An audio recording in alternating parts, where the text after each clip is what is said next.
ভিন্ন স্বাদের খাবার চ্যানেলে আপনাদের স্বাগত। আজকে আমি আপনাদের দই চিকেন বানিয়ে দেখাবো। এটাকে আপনারা দাহি চিকেনও বলতে পারেন।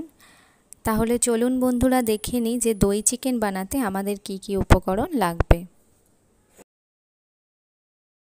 আর যারা আমার চ্যানেলটিকে আজকে নতুন দেখছেন তারা প্লিজ আমার চ্যানেলটিকে সাবস্ক্রাইব করবেন আর লাইক, শেয়ার আর কমেন্ট করতে ভুলবেন না কিন্তু। কড়াই বসিয়ে দিয়েছি, কড়াইতে সাদা তেল দিয়েছি, সাদা তেল গরম হয়ে গেছে। এরপর আমি দুটো তেজপাতা ও 4টে শুকনো লঙ্কা ফোড়ন দিয়ে দিলাম। আর আমি দিয়ে দিলাম শামরিচ না থাকলে আপনারা গোলমরিচও দিতে পারেন। আর গরম মশলা, গোটা গরম মশলা ফোড়ন আর আদা রসুনের পেস্ট দিয়ে দিলাম। আদা রসুনটা এবার ভালো করে কষিয়ে নেব যাতে আদা রসুনের কাঁচা গন্ধটা না থাকে। এইবার আমি দিয়ে দেব কুচিয়ে রাখা পেঁয়াজ। এখানে আমি দুটো পেঁয়াজ কুচি দিয়েছি বড় সাইজের। পেঁয়াজটা দিয়ে আবারও আমি ভালো করে কষিয়ে নেব।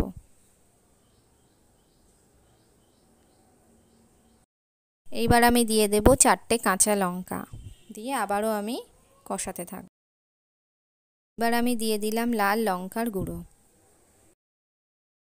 আর দেব পরিমাণ মতো নুন। আপনারা চাইলে নুনের পরিমাণ কম বেশি করতে পারেন।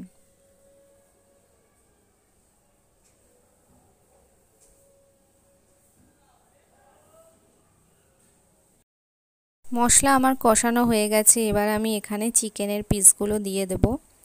এখানে আমি 1.5 কেজি চিকেন নিয়েছি।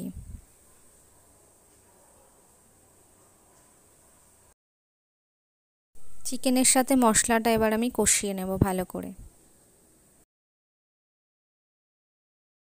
এইবার আমি 5 মিনিটের জন্য ঢাকনা চাপা দিয়ে রান্না হতে দেব। 5 মিনিট পরে ঢাকনা খুলে দেখলাম অনেকটা জল বেরিয়ে গেছে। এই পর্যায়ে আমি প্রায় 200 গ্রাম মতন ফেটানো দই এর মধ্যে দিয়ে দিচ্ছি। দইটা যখন ফেটিয়েছিলাম ওর মধ্যে সামান্য ময়দা মিশিয়ে দিয়েছিলাম। ময়দা মেশালে দইটা যখন আমরা রান্না করব তখন দইটা ফেটে যাবে না। আবারও আমি ঢাকনা চাপা দিয়ে রান্না হতে দেব। এইবার আমি প্রায় 10-15 মিনিট মতো ঢাকনাটা চেপে রান্না হতে দেব মাংসটা সেদ্ধ হওয়ার জন্য।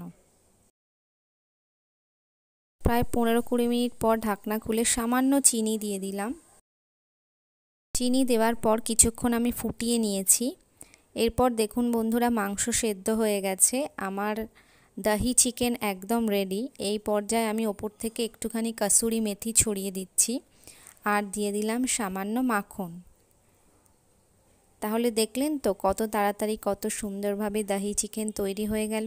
আপনারাও বাড়িতে ট্রাই করবেন আর আমাকে কমেন্ট করে জানাবেন যে রান্নাগুলি আপনাদের কেমন লাগছে। তাহলে আজকের মতো টাটা বাই বাই বন্ধুরা। আবারও দেখা হবে আপনাদের সাথে অন্য কোনো দিন অন্য কোনো রান্না নিয়ে। তাহলে সবাই সুস্থ থাকবেন, ভালো থাকবেন।